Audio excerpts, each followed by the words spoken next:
In the vast, scrolling expanse of the internet, there are stories that stop you cold. They begin simply with a question that seems almost mundane. Am I the asshole for what I did? But as you read, a strange feeling begins to creep in. The details don't quite line up. The narrator's tone feels off. And in the comments, you see it happen in real time. Hundreds, then thousands of people, all pointing to the same subtle inconsistencies. They are spotting the red flags, the hidden patterns that betray a much darker reality than the one being told. This is the story of how Reddit's collective consciousness became one of the world's most effective radars for manipulation, long before the true damage was done. The first alarm rarely looks like an alarm at all. It looks like help. It sounds like concern. It often begins with a simple, almost friendly request. A partner asks, "Can you just check in when you get home?" Or, "Text me when you're out with your friends so I know you're safe." At first, it feels normal. It feels like caring. But then the pattern shifts. The questions come faster, with less patience behind them. A reply that takes a few minutes too long is no longer met with a simple follow-up, but with an escalation. The silence itself is treated as an offense, something to be tracked and questioned. This is the insidious nature of control. It rarely begins with a dramatic threat. It begins with what feels like reasonable communication until the entire relationship starts to revolve around compliance. Control becomes a system, and systems don't require loud, obvious violence to be effective. They rely on predictability, on pressure, and on the quiet, creeping fear of consequences. The language is a masterful disguise. The manipulator might say, "I'm not trying to control you," while simultaneously demanding constant, verifiable proof that their partner is exactly where they said they'd be. The phrase, "just asking," can sound polite, but it is a form of coercion when the unspoken message is clear. If you don't do what I want, there will be a price to pay, emotionally, socially, or practically. Soon, the conditions begin to multiply, each one disguised as a personal preference. "I don't really like that friend of yours. Maybe you could stop hanging out with them? You're spending too much money. Let's just review every purchase together. I feel uncomfortable when you wear that, so maybe don't wear it anymore." Or the ultimate emotional leverage. "If you truly loved me, you'd understand why I need this." Each request, viewed in isolation, might be debatable, but the pattern is what matters. Control isn't a single demand. It's the repeated, systematic narrowing of a person's choices. It's like slowly turning down the thermostat in a room. The change is so gradual you might not notice until you realize you can no longer breathe comfortably in your own life. This is the first alarm, the moment a person's behavior starts changing, not because they want to, but because they feel they have to. In our second story, the warning sign isn't loud or aggressive. It's wrapped in the language of fairness. Imagine a relationship where everything is organized with clear rules and tidy consequences. At its center is a simple system: rewards for good behavior and penalties for bad behavior. On the surface, it sounds logical. If someone follows the rules, they should be rewarded. If they don't, they should face the consequences. That's the sales pitch. But the second alarm sounds when this fairness begins to do something far more corrosive. It turns every natural human behavior into a transaction, and every mistake into a lesson taught through fear, loss, or shame. Here's how the system takes root. A partner might say, "If you handle all the chores this week without me asking, I'll take you out to a nice dinner." It seems harmless, even motivating. But after a few weeks, a subtle shift occurs. The focus is no longer on partnership, but on payment. Every action is weighed against its potential reward. Then, one day, a gesture is made out of pure affection, a surprise gift, an act of kindness not on the official list of duties. And nothing happens. No points are awarded. No special credit is given. That silence sends a powerful message. Only what is monetized truly matters. Now, add the punishment disguised as fairness.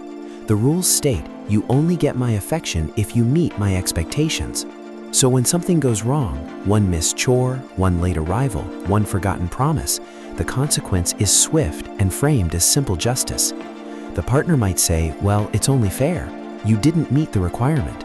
affection is withdrawn, privileges are removed, and it's often framed as a form of kindness. I'm just teaching you to be more responsible. But Red's red flag radar recognizes the deeper mechanism at play. This isn't structure, it's control through conditional rewards. The person on the receiving end learns to optimize their behavior not for happiness or love, but for avoiding loss. And because the rules are always shifting, because the interpretation and enforcement depend entirely on the mood of the person in power, the fairness feels dangerously unpredictable, even as it's described as perfectly consistent. It's a system of invisible standards. The chore might be done, but not to the unspoken perfect satisfaction of the rule maker, and so the reward is docked. The person hears, "You didn't do it the right way," which is technically fair according to the rules, but is effectively a punishment for failing to read their partner's mind. Love is no longer a bond, it's a performance review where the criteria are always changing. In our third story, the pattern escalates with terrifying speed. The manipulator seems to understand that the longer their target remains connected to the outside world, the more questions they'll ask. So the strategy shifts. Instead of trying to prove their version of reality is correct, they focus on destroying their target's ability to trust their own perceptions. This is where the third and perhaps most chilling alarm sounds, a toxic combination of isolation and gaslighting, designed to create a rapid and total collapse of the victim's credibility. First, the isolation. The conversation is no longer an exchange of information, it becomes a controlled bubble. The target begins to hear phrases like, "Why are you talking to other people about our problems?" Or, "You only feel confused because you're listening to your friends who are jealous." Phone calls to family are frowned upon. Friends are relabeled as unsupportive or misinformed. The isolation can be subtle, a gradual discouragement from attending social events or discussing work, or it can be direct and absolute. If you really care about this relationship, you'll stop talking to them. Isolation is critical because it removes reality checks. When you are only hearing one side of a story from one person, your brain has fewer alternatives to consider. You start relying on the manipulator to interpret everything, what to think, what to believe, and what to fear. Once that dependency is formed, the next stage begins, gaslighting. This is the deliberate tactic of making someone doubt their own memory, their own judgment, their own sanity. It isn't just lying, it's the active, aggressive rewriting of the past, coupled with an insistence that the other person is mistaken. The phrases are chillingly common. "That never happened. You're remembering it wrong. You're being too emotional. You always blow things out of proportion." Even when the target has proof, screenshots, receipts, witnesses, the manipulator masterfully shifts the focus. The argument is no longer about the facts, it's about the target's credibility. For example, a person says, "You promised you'd call me at 7, and you didn't." A gaslighter doesn't argue about the call. They respond, "I did call, you just weren't paying attention. You always zone out like that." Or they flip the script entirely. The fact that you're so obsessed with a simple phone call proves how unstable you are. The target's valid emotional reaction becomes the new problem. They aren't allowed to be upset about a broken promise. They are treated as unreasonable for even noticing it. This is the third alarm in its final form, the fast collapse of credibility. The manipulator changes the rules so quickly that the target can no longer build consistent trust in anyone, especially themselves. Every question leads to the same dead ends, confusion, blame, and sudden inexplicable contradictions. The mind feels trapped. The story is constantly replaced. And instead of answering a direct question, the manipulator attacks their character. Why would anyone believe you? No one takes you seriously. This is how a person's world is made small, until the only voice they can hear is the one telling them they're crazy. And so, after the story is posted, after the red flags have been raised, the verdict on Reddit rarely waits. It arrives swiftly, and it comes in layers. First, the crowd judges. Then the evidence is dissected.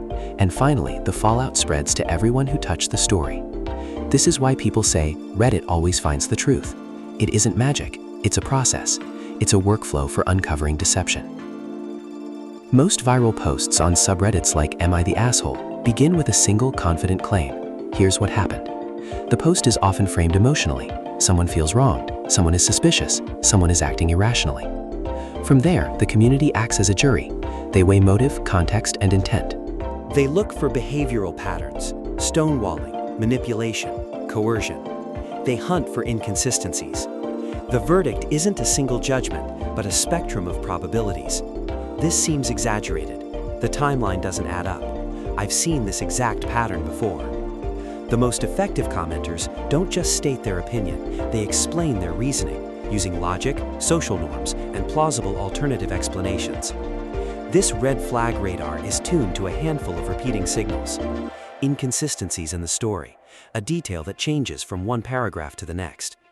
Overconfident certainty with a suspicious lack of proof.